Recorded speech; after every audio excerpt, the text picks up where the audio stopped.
ಜೈಲು ಹಕ್ಕಿಗಳಿಗೆ ಸಂಕಷ್ಟ ತಂದ ದರ್ಶನ್ ಮತ್ತು ಪವಿತ್ರ ಗೌಡ ನಡೆಯಿಂದ ಕೈದಿಗಳು ಈಗ ವಿಲವಿಲ ಅಂತ ಒದ್ದಾಡ್ತಾ ಇದ್ದಾರೆ. ಜೈಲು ಹಕ್ಕಿಗಳಿಗೆ ಸಂಕಷ್ಟ ತಂದ ದರ್ಶನ್ ಮತ್ತು ಪವಿತ್ರ ಗೌಡ ನಡೆಯಿಂದ ಕೈದಿಗಳು ವಿಲವಿಲ ಅಂತ ಒದ್ದಾಡ್ತಾ ಇದ್ದಾರೆ. ಪದೇ ಪದೇ ಮನೆ ಊಟ ಕೇಳ್ತಾ ಇರುವ ದರ್ಶನ್ ಗೆಳತಿ ಪವಿ ಕೈದಿಗಳಿಗೆ ಆಹಾರ ಬಟ್ಟೆ ಎಲ್ಲದಕ್ಕೂ ಕೂಡ ಈಗ ಬ್ರೇಕ್. ರಾಜ್ಯದ ಜೈಲುಗಳಲ್ಲಿ ಫುಡ್ ಬೆಡ್ಗೂ ಈಗ ಕೆಲವೊಂದಿಷ್ಟು ಕಂಡೀಷನ್ ಇರುತ್ತೆ. ಆಚೆ ಕಡೆಯಿಂದ ಏನೂ ನೀಡದಂತೆ ಈಗ ಖಡಕ್ ಸೂಚನೆ ನೀಡಲಾಗಿದೆ. ಜೈಲು ರೂಲ್ಸ್ ನಂತೆ ಆಹಾರ ಬಟ್ಟೆ ಹಾಸಿಗೆಯನ್ನ ನೀಡ್ತಿದ್ದೇವೆ. ಹೇಗಿದ್ರು ಸಂದರ್ಶನದ ಸಮಯದಲ್ಲಿ ಆಹಾರ ಪೂರೈಕೆ. ಖೈದಿಗಳನ್ನ ನೋಡಲು ಬರುವವರು ವಸ್ತುಗಳನ್ನ ಕೊಡ್ತಾರೆ.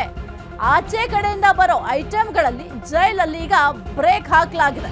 ಕೆಲವೊಂದು ವಸ್ತುಗಳಿಗೆ ಮಾತ್ರ ಜೈಲಿನ ಒಳಗೆ ಎಂಟ್ರಿ ಇರುತ್ತೆ. ಕಾರಾಗೃಹ ಡಿಜಿಪಿ ಅಲೋಕ್ ಕುಮಾರ್ ಅವರು ಖಡಕ್ ಸೂಚನೆಯನ್ನ ಕೊಟ್ಟಿದ್ದಾರೆ. ದೈಹಿಕ ತಪಾಸಣೆ, ಸೆಕ್ಯೂರಿಟಿ ಹೆಚ್ಚಿಸುವಂತೆಯೂ ಕೂಡ ಆದೇಶವನ್ನ ನೀಡಿದ್ದಾರೆ. ತಕ್ಷಣವೇ ಈ ನಿಯಮಗಳು ಜಾರಿ ಬರುವಂತೆ ಸುತ್ತೋಲೆಯನ್ನು ಕೂಡ ಹೊರಡಿಸಲಾಗಿದೆ. ಜೈಲು ಹಕ್ಕಿಗಳಿಗೆ ಸಂಕಷ್ಟವನ್ನ ತಂದ ದರ್ಶನ್ ಮತ್ತು ಪವಿತ್ರ ಗೌಡ.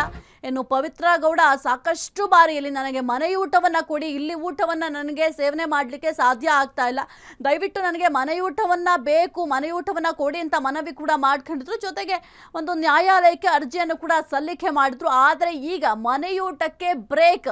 ಕೇವಲ ದರ್ಶನ್ ಮತ್ತೆ ಪವಿತ್ರ ಗೌಡ ಅಷ್ಟೇ ಅಲ್ಲ, ಬೇರೆ ಖೈದಿಗಳಿಗೂ ಕೂಡ ಈಗ ಶಿಕ್ಷೆ ನೀಡಲಾಗಿದೆ. ಇವರು ಏನ್ ಪ್ರತಿ ಬಾರಿ ಮನವಿಯನ್ನ ಮಾಡ್ಕೊಳ್ತಾ ಇದ್ರು ನನಗೆ ಮನೆ ಊಟ ಬೇಕು ಅಂತ, ಆದ್ರೆ ಈಗ ಬೇರೆ ಖೈದಿಗಳಿಗೂ ಕೂಡ ಮನೆ ಊಟದ ಸೌಲಭ್ಯ ಸಿಗೋದಿಲ್ಲ. ಕಾರಾಗೃಹ ಡಿಜಿಪಿ ಅಲೋಕ್ ಕುಮಾರ್ ಅವರು ಖಡಕ್ ಆಗಿ ಸೂಚನೆಯನ್ನ ಕೊಟ್ಟಿದ್ದಾರೆ. ಕೆಲವೊಂದಿಷ್ಟು ನಿಯಮವನ್ನು ಕೂಡ ಈಗ ಜಾರಿ ಮಾಡಿದ್ದಾರೆ.